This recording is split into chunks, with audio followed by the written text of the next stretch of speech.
I am Erica Kane, 38 years old, a lieutenant colonel in U.S. Army Logistics. But in the eyes of the man who shares my DNA, I am nothing more than a disposable pawn.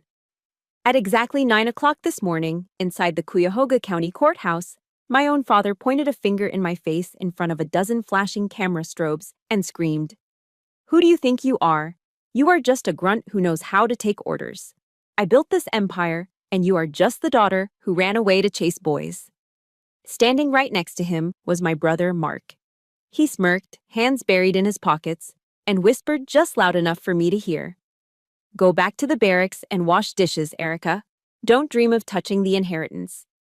They are suing to strip me of my rights, claiming I am mentally incompetent because I've been absent serving my country for too long. They think my silence is fear.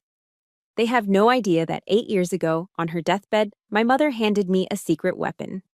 A legal nuclear option that can turn them into employees in their own company. Comment discipline below and subscribe to the channel if you believe that arrogance always comes before the fall. The smell of old, polished oak and the cloying scent of expensive cologne from a dozen lawyers mixed together to create a suffocating atmosphere inside the Cuyahoga County Courthouse. It smelled like money and lies. I sat alone on the defendant's side. My spine was straight, rigid as a steel rod, my hands resting on my thighs according to regulations. I didn't fidget. I didn't slouch. Across the aisle, my father, Mr. Carter, was laughing with a gaggle of local reporters as if this were a ribbon-cutting ceremony for a new luxury condo project, not a court hearing to destroy his daughter. He was wearing a navy blue Armani suit, the shade he always called the color of winners. In this decaying Rust Belt city, where factories were closing and people were struggling to buy groceries, his display of wealth was loud and vulgar. I looked down at my civilian high heels, cheap department store pumps that pinched my toes. My feet missed the weight and protection of my desert combat boots. There were no bullets flying in this room, no IEDs hidden in the trash cans, but I knew the words about to be fired from that man's mouth would carry more kinetic energy than any shrapnel I'd faced downrange. General James Mattis once said, "Be polite, be professional, but have a plan to kill everybody you meet." I repeated that mantra in my head. I wasn't here to kill them physically, but I had a plan to kill their egos legally. The judge entered. We rose. We sat. My father's lawyer, a man with greased back hair and a smile like a shark sensing blood in the water, began his opening statement. He didn't talk about the law. He attacked my character. "Your Honor," he said, his voice slick and oily, pacing back and forth. "Ms. Erica Kane here abandoned her family during their most difficult financial crisis to hide in the Army.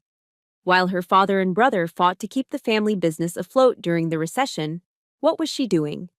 Playing toy soldier overseas, and now she returns, demanding management rights." He walked back to his table and picked up a manila folder. I recognized the seal on the front, my medical records. Furthermore, he waved the file in the air like a trophy. "We have evidence that Ms. Kane has been treated for mild PTSD. How can we possibly entrust multi-million-dollar assets to someone with unstable psychology? Someone who is clearly damaged goods?" My jaw tightened. Damaged goods. That's what they called my service. That's what they called the nights I spent organizing supply lines under fire to ensure soldiers had food and ammo. Then, it was my father's turn. He took the stand. He adjusted his silk tie and looked at the jury, avoiding my eyes completely. He was a master of the performance. "I love my daughter," he said, his voice trembling with a practiced fake sorrow. "But she isn't normal. The military? It changed her. It turned her into someone else. She's cold. She's unfeeling. Just last week, she refused to co-sign a loan for her brother Mark to buy a house. His own sister. Would a normal, loving sibling do that?" I bit the inside of my lip so hard I tasted the metallic tang of blood. "Don't react," I told myself. "Never complain, never explain." He didn't tell the court that the house Mark wanted wasn't a starter home for a family.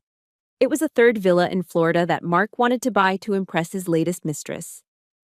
He didn't mention that the company was currently 2 weeks late on payroll for the warehouse workers because Mark had drained the operating account for a trip to Vegas. My father took my integrity, my refusal to let them bleed the company dry, and twisted it into cruelty. She's mentally unfit, Your Honor, my father concluded, wiping a dry eye. I'm doing this to protect her. She belongs in a facility, or back on a base, not in a boardroom.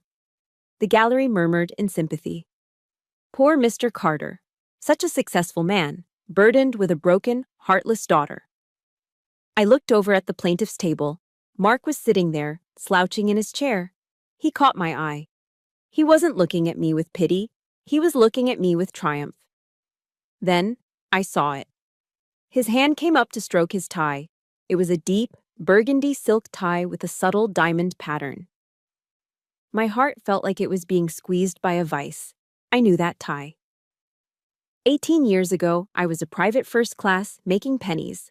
I had saved my entire first month's paycheck, eating nothing but chow hall food, skipping every weekend outing, to buy that tie. I had mailed it home from Fort Benning for Mark's high school graduation. I'd included a handwritten note. Happy graduation, Mark. I'm so proud of you. Wear this when you conquer the world. He had never written back. He had never thanked me. I assumed he had thrown it away. But here he was, wearing the symbol of my naive, sisterly love, while sitting in a courtroom trying to destroy me. He was using my gift to look respectable while he stole my future. Mark saw me staring at the tie. He grinned, a slow, ugly thing. He leaned over toward me, just slightly, and mouthed the words clearly, so only I could see. Go back to the barracks, you bitch. In that moment, the pain vanished. The heartbreak evaporated. The heat of the courtroom disappeared. I wasn't looking at a 40-year-old businessman anymore. I was looking back through the tunnel of time. The courtroom dissolved, and suddenly, I was 16 years old again, standing in the living room of our old house in Ohio, invisible and alone, watching my brother open presents piled as high as a mountain. The summer of 2002 in Ohio was oppressive.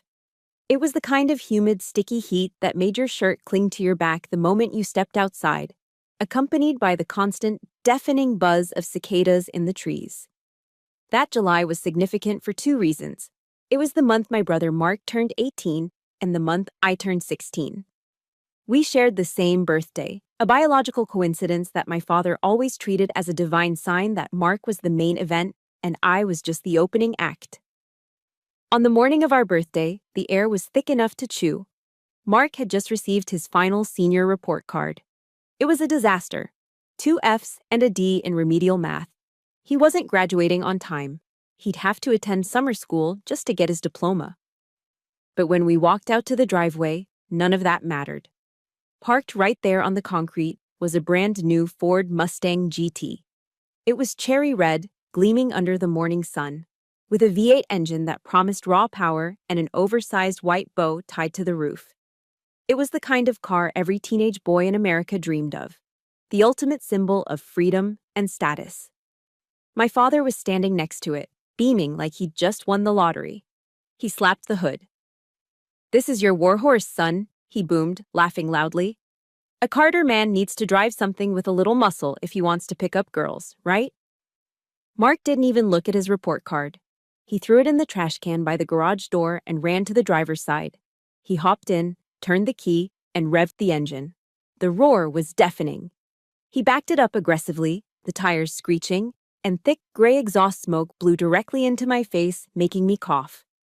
I stood there, waving the smoke away, clutching a piece of paper in my hand. It was my report card. Straight A's. Not a single A-. I was ranked top 5 in my class. I stood by the kitchen window, watching them admire the car. I waited. A naive, foolish part of me thought maybe he has something for me too. And he did. My father walked back toward the house, stepping over the threshold. He didn't look me in the eye. He just tossed a cardboard box toward me. It wasn't wrapped. I caught it against my chest. It felt light. "Mark is going to be busy driving," my father said, wiping a smudge of dirt off his hand. "You help him keep that interior clean, Erica." A girl needs to learn how to take care of a man's property. It's good practice for when you get married. I opened the box. Inside was a bottle of Armor All spray, a yellow sponge, and a can of car wax. A detailing kit. My brother got a $30,000 muscle car for failing high school. I got a bucket and a sponge for getting straight A's. My mother was standing at the kitchen sink, peeling potatoes. She stopped for a second. I saw her shoulders shake. She turned her head away, staring out at the bird feeder in the backyard so she wouldn't have to look at the humiliation on my face. In the Carter household, silence was her primary language. That evening, we had a celebratory dinner. My father insisted on steaks. Huge T-bones grilled rare, just the way Mark liked them. The conversation revolved entirely around the Mustang. Mark couldn't stop talking. "I'm gonna put a Flowmaster exhaust on it," he said with a mouthful of potatoes. "And I'm picking up Stacy tonight. She's the captain of the cheer squad, you know. She's gonna freak when she sees the GT." My birthday was completely forgotten. The only acknowledgement was a tiny, sad birthday candle my mother had secretly stuck into the side of Mark's chocolate cake when my father wasn't looking. She gave me a quick, fleeting smile that vanished as soon as my father cleared his throat. I couldn't take it anymore. I had to say something. I had to prove I existed. "Dad," I said, my voice quiet but steady. "I got a letter today, too. I got a partial scholarship offer from State University for their pre-business program." The clinking of silverware stopped. My father slowly put down his fork. He looked at me with genuine irritation, as if I had just interrupted a sermon. "Scholarship?" he sneered. "Why are you bothering with all that book smarts nonsense? Look at your brother. He has natural leadership potential. He doesn't need to be a bookworm." He took a sip of his wine and pointed a steak knife at me. "Listen to me, Erica. The best thing for you is to take some accounting classes at the community college. Learn to keep the books. That way, when Mark takes over the company, you can be his assistant. You can handle the paperwork while he handles the big decisions." The piece of steak in my mouth turned to ash. I couldn't swallow. I wasn't a daughter to him. I was future support staff for his golden boy. I was being bred to be a servant in my own family. If you have ever sat at a dinner table surrounded by family but felt completely invisible, or if you've ever been told your best isn't good enough just because of who you are, please hit the like button and comment "I see you" below. Let me know I'm not the only one who had to fight for my own existence. That night, I didn't cry. Crying implies you still have hope that someone will comfort you. I had no such illusions left. At 2 a.m., while the house was asleep and the new Mustang sat in the driveway like a sleeping beast, I went to the garage. I didn't touch Mark's car. Instead, I dragged my old bicycle out from behind the lawnmower. The chain was rusty and the seat was torn, but it worked. I packed a small backpack with water, my birth certificate, and my straight A report card. I pedaled. I rode 10 miles through the pitch-black Ohio night. My legs burned and the humid air filled my lungs, but I didn't stop. I rode past the cornfields, past the sleeping suburbs, all the way to the strip mall in the center of town. The Armed Forces recruiting station was closed, of course, but I didn't care. I sat on the concrete curb outside the glass door, hugging my knees to my chest. I stared at a poster taped to the window. It showed a female soldier in full gear, looking strong, capable, and fierce. Below her were the words, "Be all you can be." It was just a slogan to most people. But to me, sitting there in the dark with nothing but a rusty bike and a broken heart, it was a lifeline. I waited there for 4 hours until the sun came up. When the recruiter, a tall sergeant with a coffee cup in his hand, unlocked the door at 8 a.m., he looked surprised to see a teenage girl sitting on the pavement. "Can I help you, miss?" he asked. I stood up. My legs were stiff, but my voice didn't shake. "I want to sign up," I said. "I want to go somewhere where it doesn't matter what my last name is." I didn't sign those papers looking for glory. I wasn't looking for a medal. I was looking for the one thing my father's money couldn't buy and my brother's Mustang couldn't catch. I was looking for respect. Fallujah, 2005. If you've never been there, you can't imagine the sand. It wasn't like the sand at the beach in Florida. It was different. It was fine as baby powder and sharp as crushed glass. It worked its way into everything, your rifle bolt, your eyelashes, the creases of your skin, and even the food you tried to eat. I was a second lieutenant then, 20 years old and responsible for leading supply convoys through what we called the Death Corridor. Every single day was a game of Russian roulette played with a 40-ton truck. On a Tuesday afternoon, the heat was hovering around 110 degrees inside the cab of my vehicle. We were transporting ammunition and medical supplies to a forward outpost. I was scanning the side of the road, looking for anything out of place. A pile of trash, a dead animal, fresh dirt. Then, the world turned white. Boom! An IED exploded 50 meters off our front bumper. The force of the blast was like a giant, invisible hand slapping the earth. It lifted the lead Humvee into the air and slammed it down on its side.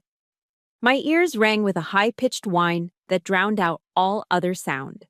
The air instantly filled with thick, black smoke and the acrid chemical smell of burning rubber and searing metal. "Contact! Contact front!" I screamed into the radio, my training taking over before my brain could even process the fear. I jumped out of my truck, rifle raised, running toward the flipped Humvee while shouting orders to the medics. As I dragged a dazed private out of the wreckage, coughing from the smoke, a strange realization hit me. I was alive. For the first time in my life, I felt completely, terrifyingly alive. Here, in this hellscape, my existence mattered. My decisions kept people breathing. I wasn't Mark's assistant. I wasn't a disappointment. I was Lieutenant Kane, and 20 soldiers were looking to me to get them home. We survived the ambush. We patched up the wounded, secured the perimeter, and limped back to the forward operating base, or FOB, just as the sun was setting. The adrenaline began to fade, replaced by a bone-deep exhaustion. But the day wasn't over. It was time for mail call. For a deployed soldier, mail call is a sacred ritual. It's the only tether to the world you left behind. I stood in the dusty tent, wiping grease and sweat from my forehead, watching my platoon. Big, tough men were tearing up over photos of their newborns. Others were cheering as they opened boxes of homemade chocolate chip cookies sent by their wives. "Lieutenant Kane!" the mail clerk shouted, tossing a thick, heavy envelope toward me. My heart hammered against my ribs. It was from Ohio. A foolish, childish hope sparked in my chest. Maybe they saw the news about the Fallujah offensive. Maybe Mom is worried. Maybe Mark finally grew up and sent a card. I sat on a crate of ammo, my hands still filthy with the grime of the convoy, and tore open the pristine white envelope. There was no letter. There were no cookies. There wasn't even a card. Instead, a stack of papers slid out. I picked up the first one. It was a credit card statement. Mark Carter. The balance due was circled in aggressive red marker, $15,000. I scanned the charges. VIP bottle service at a club in Cleveland, a designer suit, a weekend stay at a luxury resort. I looked at the next piece of paper. It was a note from my father, written in his jagged, impatient handwriting. "Erica," it read, "the real estate market is slowing down. Business is tight. Your brother needs to maintain an image to close deals with investors, so he spent a little over budget. Since you are over there eating on Uncle Sam's dime and sleeping in a barracks, you don't have any expenses. You don't need your pay. Wire your salary to this account number immediately to cover this bill. Don't make me call your commanding officer and tell him you're an ungrateful daughter who abandons her family in a crisis." I read it twice. Not a single question asking, "Are you safe?" Not a, "We love you." Not a, "Thank you for your service." Just a demand for money to pay for my brother's partying, capped off with a threat to ruin my military career if I didn't comply. I stood up and walked away from the group. I needed air. I walked behind the row of portable latrines, a place where no one would bother me. I took out my Zippo lighter. It was brushed chrome, scratched from the sand. I looked at the bill one last time. $15,000. That was more than half my annual salary at the time. Mark had blown it in a weekend on vodka and girls. Meanwhile, my soldiers were sharing MREs, meals ready to eat, that tasted like cardboard, and sleeping in tents while mortars rained down on us. Something inside me broke. But it wasn't a break that made me weak. It was a break that made me hard. The last tether of guilt snapped. I flicked the wheel of the Zippo. Click. The blue-orange flame danced in the twilight. I held the corner of Mark's credit card bill to the fire. The paper curled and blackened. I watched the charges for champagne and hotels turn into ash. Then I burned my father's letter. I watched his threat about calling my commanding officer crumble into gray flakes that floated away on the desert wind. Bad news from home, Lieutenant. I jumped slightly. It was Master Sergeant Jones, a grizzled veteran with 3 tours under his belt. He was leaning against the wall, smoking a cigarette. He had seen me burning the papers. I looked at the pile of ash on the ground, then looked at the sergeant. He had pulled me out of the line of fire earlier that day. He would take a bullet for me, and I would take one for him. That was family. No, Master Sergeant, I said, my voice ice cold. I snapped the Zippo shut with a loud clack. Just burning some trash. It was cluttering up my gear. He nodded, understanding more than he said. Roger that, ma'am. Keep your head on a swivel. I walked back toward my tent under the vast Iraqi stars. I didn't cry. The desert heat had dried up all my tears. From that moment on, Erica the daughter was dead, buried somewhere in the sand of Fallujah. Only Erica the soldier remained. And she didn't pay ransoms to terrorists, even if they shared her last name. It was 2015. 10 years had passed since the day I burned my father's letter in the Iraqi desert. I was stationed at Ramstein Air Base in Germany, coordinating logistics for NATO exercises, when my phone rang. It was Dr. Evans, my mother's private physician. His voice was grim. She doesn't have much time left, Erica. If you want to say goodbye, you need to get to Cleveland. Now. I caught the first military transport flight back to the States. I didn't sleep for the entire 9-hour flight. The VIP wing of the Cleveland Clinic was quiet, sterile, and smelled sharply of antiseptic and floor wax. It was a cold place to die. I rushed into room 402, still wearing my travel fatigues. My mother lay there, hooked up to a dozen machines. She looked so small. The cancer had eaten away the soft, quiet woman I remembered, leaving only skin stretched tight over fragile bones. But the room was empty. There was no husband holding her hand. There was no son weeping by her side. I looked up at the flat-screen TV mounted on the wall. It was tuned to a local news channel with the volume turned low. On the screen, I saw a ballroom filled with crystal chandeliers and people in tuxedos. And there, center stage, was my father. He was holding a crystal trophy above his head, a Lifetime Achievement Award from the Chamber of Commerce. He was beaming, his face flushed with champagne and ego. Mark was standing next to him, wearing a flashy tuxedo, laughing with a blonde model who looked bored. They were celebrating my father's legacy, while the woman who had actually built that legacy, who had managed the books and saved every penny in the early days, was taking her final breaths alone in a hospital room 5 miles away. The rage I felt was cold and absolute. I turned off the TV. The room fell silent, save for the rhythmic whoosh hiss of the ventilator. Erica? The voice was barely a whisper. I turned. My mother's eyes were open. They were glassy, clouded by morphine, but she was looking right at me. I pulled a chair close and took her hand. It felt like holding a dried leaf. I'm here, Mom. I'm here. Erica, she wheezed, her chest heaving with the effort. I'm sorry. Don't, Mom. You don't have to apologize. Yes, I do, she insisted, her grip tightening with surprising strength. I was too weak. I let him do it. I let your father turn Mark into a monster. And I let him drive you away. I watched you leave on that bicycle, and I didn't stop you. Tears hot and fast spilled down my cheeks, landing on the crisp white hospital sheets. It's okay, Mom. I survived. I'm strong. She shook her head slowly. You are strong. But they are dangerous. Your father, he has the mouth of a motivational speaker, but the mind of a gambler. And Mark is just an empty bucket. He echoes whatever your father says. If I die, they will burn this family's assets to the ground in 5 years. I can't stop them, Mom. I'm just the soldier. They own the company. No, she whispered. They don't.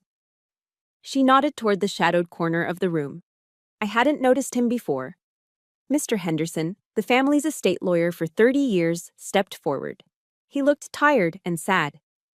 He placed a thick leather binder on the tray table. The cover read, "The Carter Asset Protection Trust." "What is this?" I asked. My mother looked at me with the most intense, lucid gaze I'd ever seen from her. "Years ago, I started moving things, quietly. Your father never checks the fine print, Erica. He only looks at the bottom line. I transferred all the voting shares, the real power, into this trust." Mr. Henderson opened the binder. "Erica," he said softly, "your mother wants to appoint you as the sole trustee. Your father and Mark will remain on the board. They will keep their titles. They will receive their dividends and salaries so they can maintain their lifestyle. But they cannot sell assets, they cannot take out massive loans, and they cannot liquidate the company without the trustee's signature." He handed me a heavy fountain pen. "You have veto power," my mother whispered. "You are the firewall. Don't let them destroy what my parents built." My hand trembled as I held the pen. This wasn't a gift. It wasn't an inheritance. It was a burden. It was a secret command to babysit two grown men who hated me from across the ocean. "Promise me," she rasped. I looked at her, then at the pen. I signed my name on the dotted line. Erica Kane, trustee. "I promise," I said. "I will hold the line." 2 hours later, the monitors began to wail. The flatline tone pierced the air, a long, singular note of finality. Only then did the door burst open. My father and Mark rushed in, smelling of expensive scotch and cigars. When they saw she was gone, the performance began. Mark threw himself onto the chair I had vacated, wailing loudly, looking around to make sure the nurses were watching his display of grief. My father hugged my mother's lifeless body, sobbing about his beloved partner. But I was watching closely. As he hugged her, I saw his eyes dart to his gold Rolex watch. He was checking the time. He was probably calculating if he could still make it back to the after-party. 3 days later, at the funeral, the performance continued. My father stood at the podium in the church, delivering a eulogy that was 10% about my mother and 90% about how hard it would be for him to go on without her support. He called her his silent anchor. I stood in the very back row, away from the family pew. I was wearing my dress blues, the formal ceremonial uniform of the army. My white gloves were spotless. My medals gleamed under the church lights. I didn't cry. I had shed my tears in the hospital room. When the casket was carried out, I snapped to attention. I raised my gloved hand in a slow, sharp salute. It was the highest honor I could give her. My father glanced at me as he walked behind the coffin. He looked annoyed that I was there, stealing focus with my uniform. He had no idea that the daughter he dismissed as a grunt now held the keys to his entire kingdom. The grieving daughter was gone. The trustee had taken her post, and my watch had just begun. For the next 6 years, I lived 2 completely separate lives. By day, I was Major Erica Kane, a logistics officer stationed at Ramstein Air Base in Germany. My world was loud, gritty, and high stakes. I was responsible for coordinating the movement of M1 Abrams tanks and heavy artillery across Europe for Operation Atlantic Resolve. If I made a mistake, convoys stalled, allies got nervous, and generals screamed. But by night, when the base went quiet and my fellow officers were asleep, I became someone else. I would sit in my cramped quarters, brew a pot of black coffee thick enough to float a horseshoe, and open my encrypted laptop. I wasn't Major Kane anymore. I was simply the trustee. I was the ghost haunting my father's company. Through a secure server set up by Mr. Henderson, I reviewed every single financial document from the headquarters in Ohio. What I saw in those early days was a crime scene of incompetence. The spreadsheets were bleeding red ink. My father was treating the business like a country club. I found lease agreements for prime warehouse space signed for pennies on the dollar, given as favors to his Sunday golf buddies. Mark was even worse. He was using the corporate credit card like a personal piggy bank. I scrolled through pages of expenses categorized as client entertainment. It was thousands of dollars spent at steakhouses, nightclubs, and VIP lounges in Las Vegas. I cracked my knuckles and went to work. I couldn't show my face, so I used the iron fist of the trust. I sent a formal directive to Mr. Henderson: fire the chief financial officer. The man was my father's drinking buddy from college, a guy who hadn't looked at a tax code since 1995. My father raged. He sent furious emails to Mr. Henderson demanding to know why the trust was interfering, but he couldn't do anything. The trust owned the voting shares. I ordered the hiring of a ruthless independent CPA firm from Chicago to audit the books. The bleeding stopped. Then came the showdown over the jet. In 2018, Mark submitted a proposal to purchase a light private jet, a used Citation. His justification was that he needed it to visit regional storage sites more efficiently. I checked the flight logs of the charter planes he had been using. 90% of his trips were to Miami on weekends. I pulled up the purchase order on my screen. The cursor hovered over the approval box. I selected the red stamp tool. Denied, non-essential expenditure. Click. The next day, Mr. Henderson emailed me. Mark threw a chair through the glass wall of the conference room, he wrote. He's screaming about the dead hand of the trust ruining his life. I sipped my coffee in my cold German office, 4,000 miles away, and smiled. Mark didn't know that the person denying his toy was the same sister he told to go wash dishes. Then came 2020. The world stopped. The COVID-19 pandemic hit the global economy like a sledgehammer. The global supply chain collapsed. Ports in Los Angeles and Long Beach were gridlocked. Ships were anchored offshore for weeks. The just-in-time delivery model that the world relied on fell apart. In Ohio, my father panicked. He saw the uncertainty and reverted to his gambler's instinct: fear.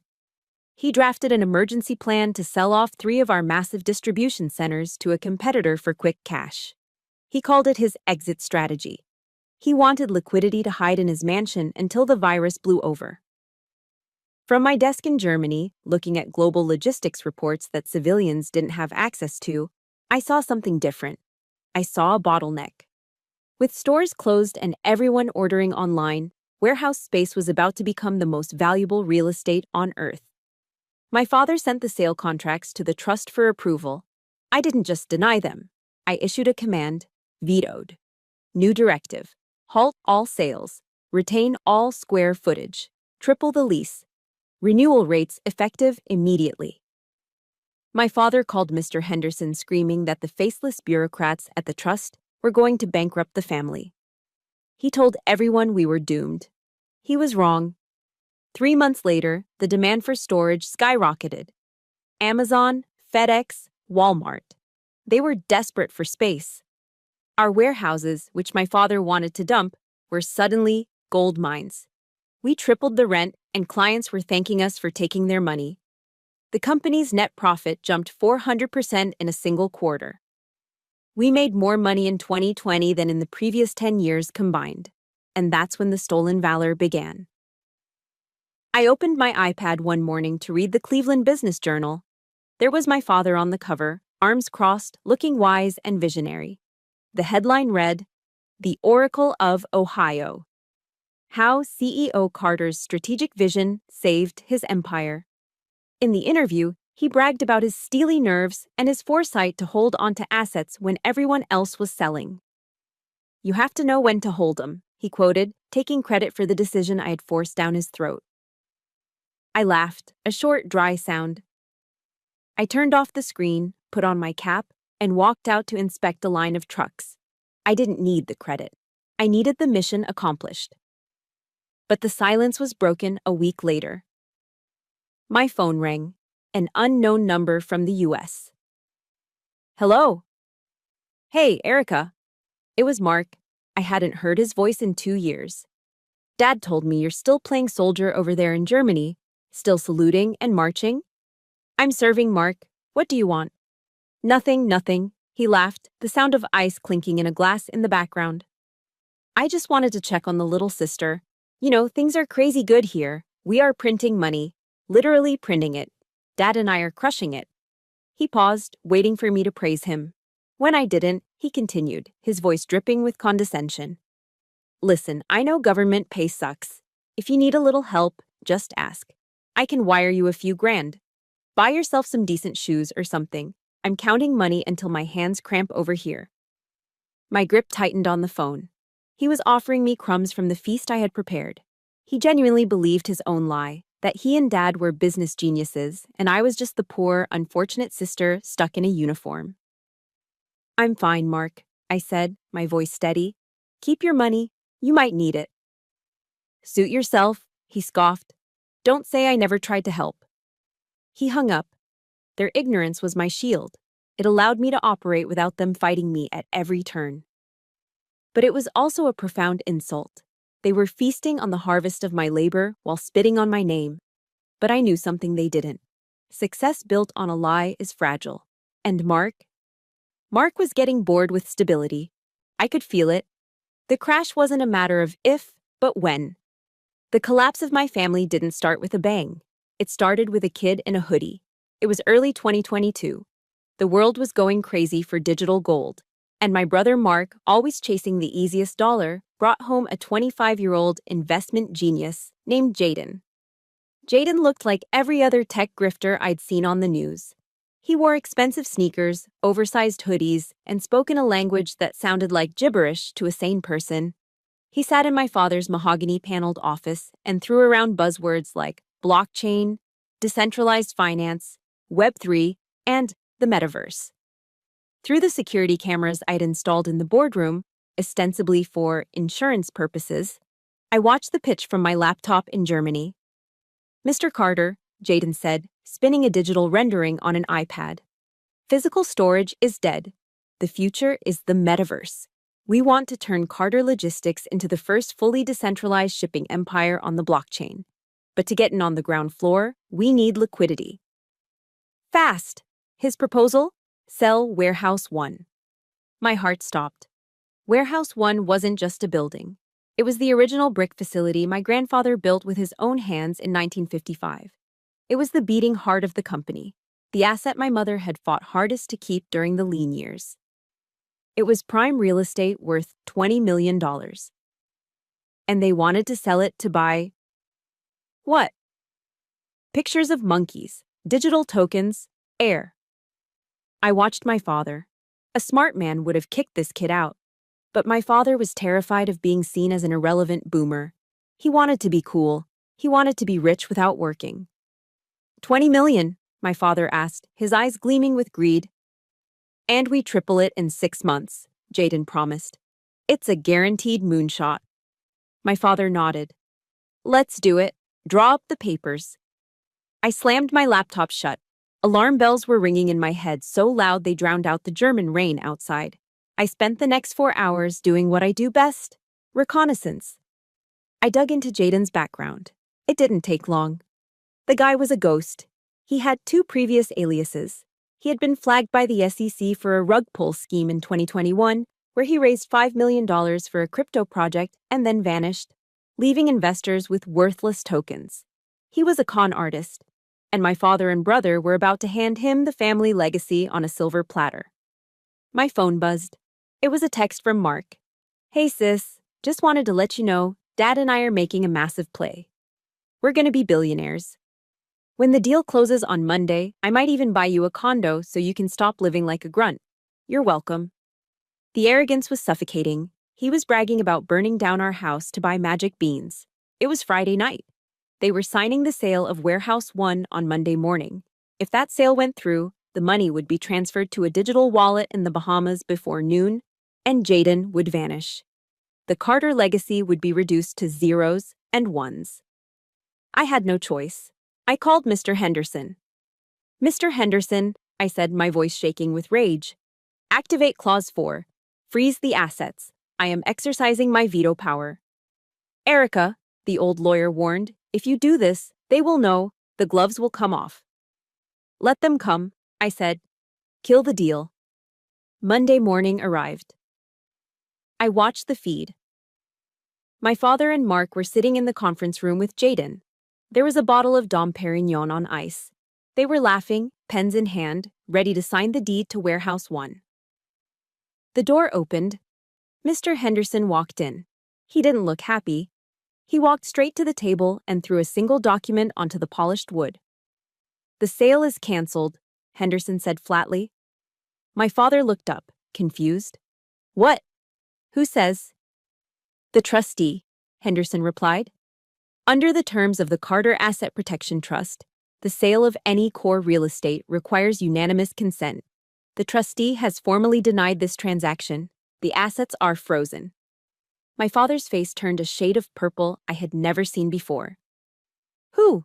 Who dares to stop me? I am the CEO." "You are the CEO," Henderson corrected. "But you don't own the building, sir. The trust does." Mark stood up.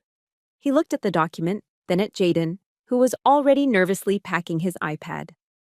Mark realized his billions were evaporating. He grabbed the bottle of champagne, not to drink, but as a weapon. He hurled it against the wall. Smash! Red wine exploded across the white wallpaper like a gunshot wound. "It's her!" Mark screamed, veins bulging in his neck. "It's that bitch, Erica. She's doing this. She's jealous because we cut her out of the deal.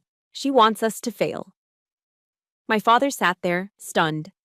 The humiliation of being overruled in front of a business partner broke something inside him. His narcissism couldn't handle the injury. He didn't see a daughter saving him from a scam. He saw a subordinate challenging his authority. He looked at Mark, then at the lawyer. His eyes went cold. Dangerous. "She thinks she can control me?" my father hissed, his voice low and venomous. "She thinks her mother's will is stronger than me?" He stood up, adjusting his suit jacket. "Get our lawyers on the phone, not the corporate ones. The sharks," my father commanded. "If she wants to hide behind a legal document, we will burn the document." "How?" Mark asked, panting. "She has a medical record, doesn't she?" My father smiled, and it was the most terrifying thing I had ever seen. "She's a veteran. She saw combat. We will prove she is mentally unstable. We will prove she has PTSD. We will petition the court to declare her incompetent and strip her of the trusteeship." "We're going to sue her?" Mark asked. "No," my father said. "We're going to destroy her." If you agree that selling a family legacy to buy fake internet money is absolute insanity, and you support Erica stopping it, please hit that like button and comment, "Hold the line" below. Let's show them they can't gaslight us. 2 days later, a process server knocked on my door in Germany. He handed me a thick envelope. It wasn't a letter from home. It was a court summons. Plaintiff: Arthur and Mark Carter. Defendant: Erica Kane. Cause of action: removal of trustee due to mental incapacity. They weren't just coming for the money anymore. To get their way, they were willing to stand in front of a judge and tell the world that my service to my country had made me crazy. They were going to weaponize my trauma to rob me. I looked at the papers. I didn't feel fear. I felt the icy calm of a soldier entering the kill zone. "Okay, Dad," I whispered to the empty room. "You want a war? You just declared one on the wrong soldier." I touched down at Cleveland Hopkins International Airport just before midnight. I didn't call for a town car. Instead, I rented a nondescript beige sedan, the kind of car that disappears in a parking lot, and drove straight to a Motel 6 off the interstate. The room smelled of stale cigarette smoke and lemon pledge, and the neon sign outside flickered with a buzzing sound that would drive most people crazy. But to me, it was perfect. It was anonymous. It was safe. My father's mansion had gold-plated faucets, but it was filled with enemies. This cheap motel room was my command center. I threw my duffel bag on the bed and spread out my war map. Printouts of the fraudulent financial reports, the fake medical records they plan to use to paint me as unstable, and a list of potential witnesses. In the military, we use a strategy called the OODA loop. Observe, orient, decide, act. If you can cycle through these steps faster than your enemy, you win. Observe. My father and Mark were arrogant. They believed their own lie, that I was a broken, emotional woman. Orient. They expected me to play defense. They expected me to cry on the stand and plead for mercy. Decide, I wouldn't defend, I would attack, I would hit them in the one place they couldn't protect. The money trail. Act. It was time to find the bodies they had buried. The next morning, at 0700 hours, I sat in a booth at a Greasy Spoon diner on the outskirts of town. I ordered black coffee and waited. 10 minutes later, a gray-haired woman in a sensible raincoat walked in. It was Mrs. Higgins. She had been the head bookkeeper for Carter Logistics for 30 years. My mother trusted her with her life. Last month, Mark had fired her because she was too old and didn't get the crypto vision. She sat down opposite me, her hands trembling as she held her coffee cup. She looked terrified. "Erica," she whispered, looking around to make sure no one was listening. "They are killing it. They are killing your mother's company." "I know, Mrs. Higgins. That's why I'm here, but I need proof.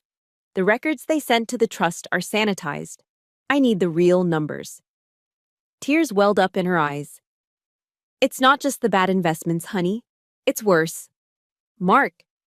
He needed cash to cover his losses on that crypto exchange. When the banks wouldn't lend to him, he dipped into the employee pension fund." My blood ran cold. "He stole from the retirement accounts. He called it a short-term loan." She spat out the words. "But he hasn't paid it back. There are drivers who have been with us for 20 years whose 401ks are empty, Erica. If the company goes under, they lose everything. Stealing from a company is one thing. Stealing the life savings of blue-collar workers, men and women who broke their backs for us, was a crime that crossed every line of morality I possessed." Mrs. Higgins reached into her purse and slid a small silver USB drive across the table. "I backed up the real ledger before they escorted me out by security," she said. "Every transaction, every fake receipt, every stolen dollar, it's all there." I closed my hand over the USB drive. It felt cold and hard. This wasn't just evidence. This was a death sentence for their careers. "Thank you, Mrs. Higgins," I said. "Go home, lock your doors, watch the news tomorrow." I left the diner with the smoking gun in my pocket. But to make sure the kill shot landed, I needed them to be distracted. I needed them fat, happy, and careless. I pulled out my burner phone and called Mr. Henderson. "Unlock the credit cards," I ordered. "Just for 48 hours. Lift the spending limits." "Erica, are you insane?" Henderson asked. "They will burn through thousands." "I know," I said. "Let them. I want a record of exactly what they do when they think they've won." The trap was set. By that afternoon, my phone, which was linked to the corporate account alerts, started buzzing. Ding, ding, ding. Notification. Armani store, $5,200. Notification. Ritz-Carlton Spa, $800. Notification. Morton's The Steakhouse, reservation deposit. They took the bait. They thought the sudden unlocking of the cards meant I had given up or that the trust was too scared to stop them before the trial. That evening, I drove my rental car to the parking lot across the street from Morton's. I sat in the dark, eating a $2 gas station sandwich wrapped in plastic. Through the large glass windows of the restaurant, I saw them. My father was holding court at the best table in the house, raising a glass of expensive red wine. Mark was laughing, wearing his new suit, slapping the back of a waiter. They looked like kings. They were feasting on the stolen retirement money of their own employees. I took a bite of my stale sandwich and smiled. Eat up, boys, I thought. Enjoy the Last Supper. Because tomorrow, the bill comes due. I drove back to the Motel 6. It was the night before the trial. At 10:01 p.m., an email pinged on my laptop. It was from their lawyer. A settlement offer. "Ms. Kane," it read, "if you agree to sign a statement admitting to mental incompetence due to service-related trauma and resign as trustee, the family is willing to provide a compassionate stipend of $1,000 per month for your care. $1,000. To shut up and let them rob the workers blind." They genuinely thought I was a wounded animal looking for a handout. They had no idea they were poking a tiger. I didn't reply. I didn't even type, "Go to hell." Silence is louder. I turned off my laptop. I went to the closet and pulled out the garment bag I'd carried with me from Germany. I set up the wobbly motel ironing board. I filled the iron with water. For the next hour, the only sound in the room was the hiss of steam. I pressed my dress blues. I sharpened the creases on the trousers until they could cut glass. I polished the brass buttons until they shone like gold. I laid out my white gloves. I wasn't wearing this uniform to show off. I was wearing it to remind the judge and my father of exactly who I was. I wasn't the crazy daughter. I wasn't the runaway. I was an officer of the United States Army. I had sworn an oath to defend against enemies, foreign and domestic. And tomorrow morning, at 900 hours, I was going to take down 2 domestic enemies in room 304. War was coming. And I was dressed for battle. The bailiff's voice boomed through the courtroom, cutting through the murmurs of the reporters and the nervous shuffling of papers. All rise. The side door opened and Judge Miller walked in. He was a mountain of a man, tall, black, with hair the color of brushed steel. He moved with a heavy, deliberate grace that commanded silence. On the corner of his bench, facing out, was a small, framed, black and white photograph. Even from where I sat, I recognized the uniform. United States Marine Corps, Vietnam, Khe Sanh. He wasn't just a judge, he was a brother in arms. He knew what service meant. He sat down and surveyed the room over the rim of his reading glasses. He looked at my father, who was sitting with his legs crossed at the ankle, looking bored and superior. Then, the judge looked at me. I was sitting at attention in my dress blues, white gloves folded on the table, staring straight ahead. Judge Miller gave me a barely perceptible nod. Then he slammed his gavel down. Bang. I have reviewed the filings, Judge Miller said, his voice deep and gravelly. The plaintiffs allege that Ms. Erica Kane is mentally incompetent due to PTSD and should be removed as trustee of the Carter estate. He turned his gaze to my father. Mr. Carter, please take the stand. My father buttoned his Armani jacket and walked up, smiling at the jury as if he were accepting an award. Mr. Carter, the judge asked, leaning forward, you claim you are the sole architect of Carter Logistics' success over the last decade. Is that correct? Absolutely, Your Honor, my father beamed. I built this ship. I steer it. I see. The judge flipped a page in the file. So, you were the one who authorized the emergency financial restructuring during the COVID-19 crisis in 2020, the decision that saved your company from bankruptcy? My father hesitated for a split second. Well, yes. Technically, my chief financial officer handled the paperwork. But the vision was mine. Judge Miller shook his head slowly. Wrong. Excuse me? My father blinked. That is incorrect, sir. The judge picked up a document from his desk and held it up. This is Exhibit C.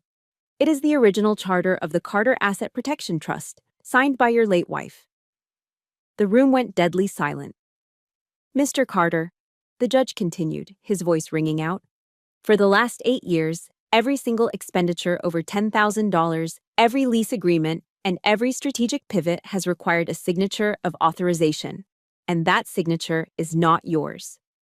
The judge pointed a finger at me. Every fax came from Ramstein Air Base, or a forward operating base in Afghanistan, or a logistics hub in Poland. While Ms. Kane was serving her country, she was also running your company. You think you are the CEO, Mr. Carter? No, you are a hired manager. The daughter you call mentally unstable has been babysitting you from a war zone for nearly a decade. A collective gasp swept through the courtroom. The reporters in the back row started typing furiously on their laptops. My father's face drained of all color. He went from a confident red to a ghostly sheet white. He looked at me, his mouth opening and closing like a fish out of water. The illusion of his power had just been shattered in public. Objection! Mark screamed, jumping up from the plaintiff's table. That's a lie. She faked those documents. She's just a grunt. She doesn't know anything about business. Sit down, Mr. Carter, the judge roared, or I will hold you in contempt. No! Mark shouted, his face twisted in panic. She's ruining us. I stood up. My chair scraped against the floor. The sound was sharp and loud. I walked slowly to the witness stand, my heels clicking rhythmically on the hardwood floor. I didn't look at the judge, I looked at Mark. I reached into my uniform pocket and pulled out the silver USB drive Mrs. Higgins had given me. I placed it gently on the railing in front of the judge. Your Honor, I said, my voice projecting clearly without a microphone. The plaintiffs claim I blocked the sale of the warehouse because I am irrational. That is false. I pointed at the USB drive. This drive contains the forensic accounting ledger of Carter Logistics. It proves that my brother, Mark Carter, has embezzled $450,000 from the employee pension fund over the last 18 months. Liar! Mark shrieked, but his voice cracked. He stole from the 401ks of truck drivers and warehouse workers to cover his losses in a cryptocurrency scam and to pay off gambling debts. I continued, relentless. I blocked the sale of Warehouse 1 last week because I intercepted a wire transfer request. Mark intended to funnel $20 million of the sale proceeds into an offshore digital wallet in the Bahamas before vanishing. I turned my whole body to face Mark. He was trembling now, holding onto the table for support. You aren't a victim, Mark, I said, cold as ice. You are a parasite. You feed on the people who actually do the work. And today, I am the dewormer. Enough, Judge Miller said. He sounded tired, but angry. He raised his gavel again. It hung in the air for a second before coming down with the finality of a guillotine blade. Crack. The court dismisses all charges against Ms. Kane with prejudice, the judge declared. Furthermore, based on the evidence presented in Exhibit C and the witness testimony regarding embezzlement, I am referring this matter immediately to the District Attorney's Office for Criminal Investigation. He looked at the two bailiffs standing by the door. Officers, please take Mr. Mark Carter into custody. He is a flight risk. What? No, Dad, do something, Mark yelled as the officers grabbed his arms. The metallic click-click of handcuffs echoed off the high ceiling. My father didn't move. He slumped forward, his chest heaving, his head resting on his arms on the table. He turned his head sideways to look at me. The arrogance was gone. The narcissism was fractured. For the first time in 38 years, he wasn't looking at me with contempt or dismissal. He was looking at me with pure, unadulterated fear. He realized in that moment that he hadn't just lost the lawsuit. He had lost his heir. He had lost his reputation. And he had lost his kingdom to the one person he had spent a lifetime underestimating. The grunt had won. The chaos of the courtroom faded into a hollow silence. The reporters had rushed out to file their stories about the Carter Empire scandal. The jury was gone. I stood in the long marble corridor of the Cuyahoga County Courthouse. It was empty, except for two figures. Down the hall, two bailiffs were escorting Mark toward the holding cells. His hands were cuffed behind his back, his expensive suit rumpled. Before he disappeared around the corner, he twisted his head back. He didn't look sorry. He looked venomous. You heartless bitch! He screamed, his voice echoing off the stone walls. You did this! You're evil! I didn't blink. I just watched him go. He was a 40-year-old man blaming his little sister for his own crimes. He would have plenty of time to think about that in a federal cell. Then, there was my father. He was standing 10 feet away from me, leaning against a pillar as if his legs couldn't hold his weight. In the span of 1 hour, he had aged 20 years. The real estate tycoon was gone. The Oracle of Ohio had vanished. All that was left was a trembling, defeated old man facing bankruptcy and public shame. He straightened his jacket with a shaky hand and walked toward me.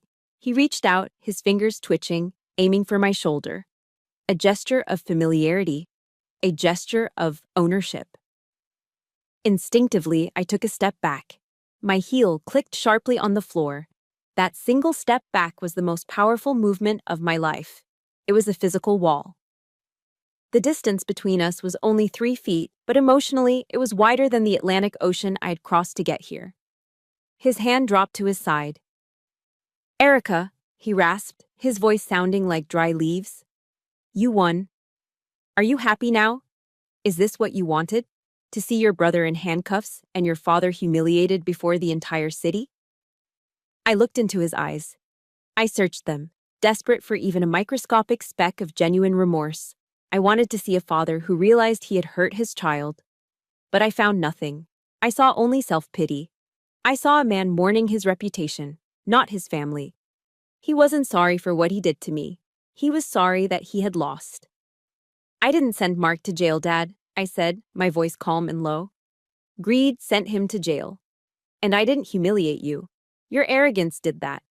For years, you've been operating in the dark, hiding debts and stealing funds. All I did was turn on the lights. And you're just afraid of what the light reveals. His face crumpled. He began to weep. But these weren't the tears of a parent grieving a broken home. They were the tears of a toddler who had his favorite toy taken away. But I'm ruined, he sobbed, wiping his nose with a silk handkerchief. The club, my friends, they'll all know. I'm alone. Mark is gone. Your mother is gone. He looked up at me, his eyes wide with a terrifying selfish panic. Who is going to take care of me, Erica? I'm old. I can't manage the house. I can't be alone. There it was. The truth. He didn't want a daughter. He wanted a nurse. He wanted an ATM. He wanted a human shield to protect him from the consequences of his own life. I will make sure you are taken care of, I said. Hope sparked in his eyes. He straightened up slightly, thinking he had hooked me again. Thinking the good daughter was back. But not in the way you want, I continued, crushing that hope instantly. I'm not moving back to Ohio. I'm not giving you access to the accounts. I will set up direct payments to the utility companies so the heat and lights stay on. I will hire a home health aide to cook your meals and make sure you take your medicine. A nurse, he sputtered. But you should be there. No, I said firmly. I will pay the bills, Dad. But I will never eat dinner at your table again. I will not answer your phone calls unless it is a medical emergency confirmed by a doctor. You won't see me at Christmas. You won't see me at Thanksgiving. You can't do that, he whispered. That's cruel. It's not cruel. It's necessary, I replied. You had 38 years to apply for the job of father. You had 1,000 chances to protect me, to value me, or even just to see me. Instead, you chose to be a terrible boss.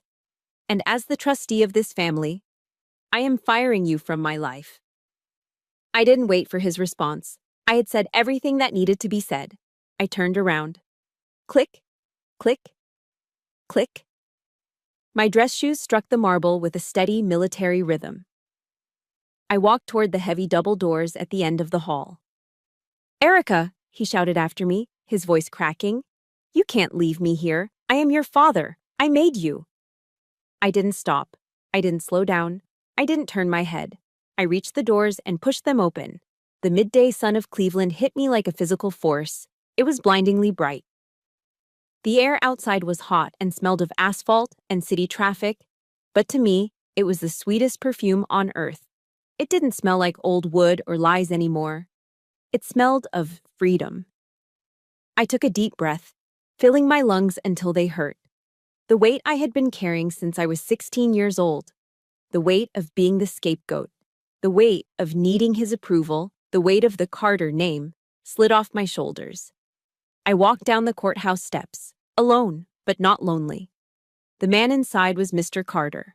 The prisoner in the van was inmate 458. And me? I wasn't the daughter anymore. I wasn't the victim. I was just Erica. And for the first time in my life, that was enough. 6 months after the trial, I drove my rental sedan down the long gravel driveway of Warehouse 1. The last time I'd been here, the entrance was blocked by Mark's flashy sports cars and the SUVs of his sycophant friends. Today, it looked different. It looked like business. A line of 18-wheelers was backed up to the loading docks, their engines idling with a low, steady rumble. Forklifts zipped back and forth like busy beetles, their backup alarms beeping in a rhythmic, productive symphony. Drivers were drinking coffee on the loading ramp, laughing and checking their manifests. I parked and walked inside. The air didn't smell like the expensive, cloying cologne of the courtroom. It smelled of corrugated cardboard, diesel fumes, and hydraulic oil. To most people, it might smell like work. To me, it smelled like honest labor. It was cleaner than any perfume I'd ever smelled in my father's mansion. I walked to the center of the vast floor. The afternoon sun was streaming through the high skylights, illuminating millions of dust motes dancing in the beams of light. It looked almost like a cathedral. I reached out and placed my palm against the rough, cold brick wall. This was the original structure my grandfather laid in 1955. This was the heart my mother had fought to keep beating. I held the line, Mom, I whispered to the empty air. Nobody sold it. It's still standing. And so am I. The company was safe. The parasite had been removed. Mark was currently a resident of the Federal Correctional Institution in Morgantown, West Virginia. It was a minimum security facility, often called Club Fed, but it was still a cage. He was serving a 24-month sentence for embezzlement and tax evasion. He had called me yesterday from the prison payphone. He didn't ask how I was. He spent the 3 minutes complaining that the commissary food was terrible and asked if I could put money in his account so he could buy honey buns and ramen noodles. I already sent you a care package, Mark, I had told him. Really? What is it? Snacks? No, I replied. It's a textbook called Business Ethics 101. I hung up before he could scream. It was petty, perhaps, but it was also the only education he was ever going to get that mattered. And my father? He was still living in the big house on the hill. But without his title, without his power, the mansion had become a mausoleum. I had appointed a new board of directors, and their first act was to strip him of all executive power. To save him from total public embarrassment, we allowed him to keep the title of honorary chairman. It sounded important, but it meant nothing. He had no vote. He had no keys. He had no say. Mrs. Higgins told me he spends his days sitting in his leather armchair, staring at his phone, waiting for it to ring. He waits for the politicians, the golf buddies, the friends who used to drink his scotch to call him for advice. But the phone never rings. He had spent a lifetime using fear to command respect. Now that the fear was gone, he was discovering that he was simply forgettable. That silence was his prison, and it was far colder than the one Mark was in. Ms. Kane? I turned around. A young forklift driver was looking at me. Can I help you, ma'am? This is a restricted area. I smiled. He didn't know who I was. To him, I was just a woman in jeans and a flannel shirt. No, I'm just leaving, I said. Keep up the good work. People had asked me if I would resign my commission in the Army to take over as CEO. They assumed that was the prize I had been fighting for. They thought I wanted the corner office, the leather chair, and the country club membership. They didn't understand me at all. I shook my head and laughed when the lawyers suggested it. I didn't belong in boardrooms filled with recycled air and fake smiles. I belonged in the mud. I belonged with the men and women who put the mission before their ego.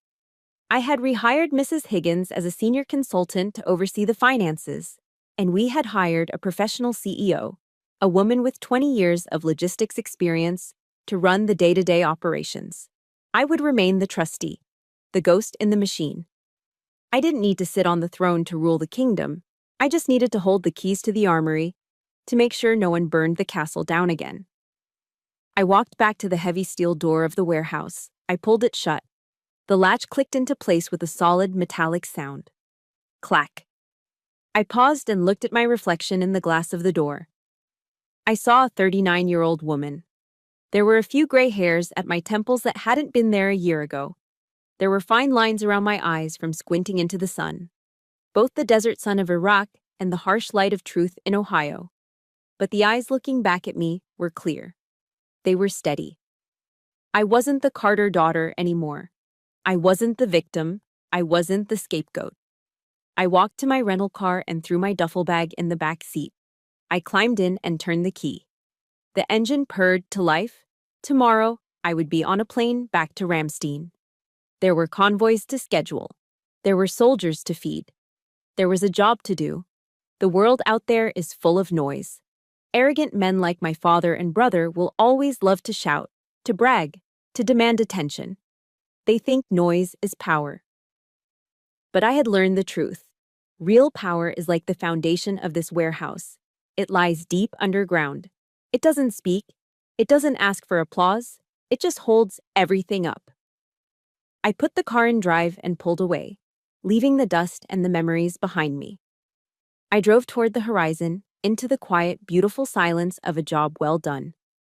If there is one thing I want you to take away from my journey, it is this.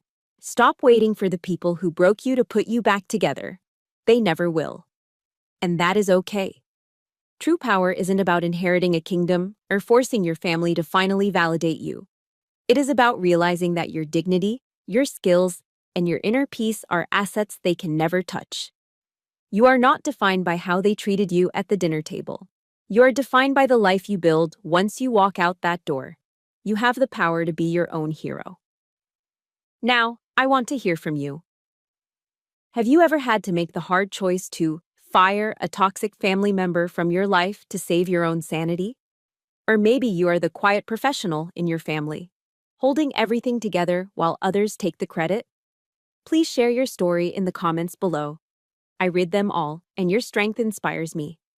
If my fight for justice resonated with you, please hit that like button and subscribe to the channel for more stories of truth and resilience. Until next time, stay strong and hold the line.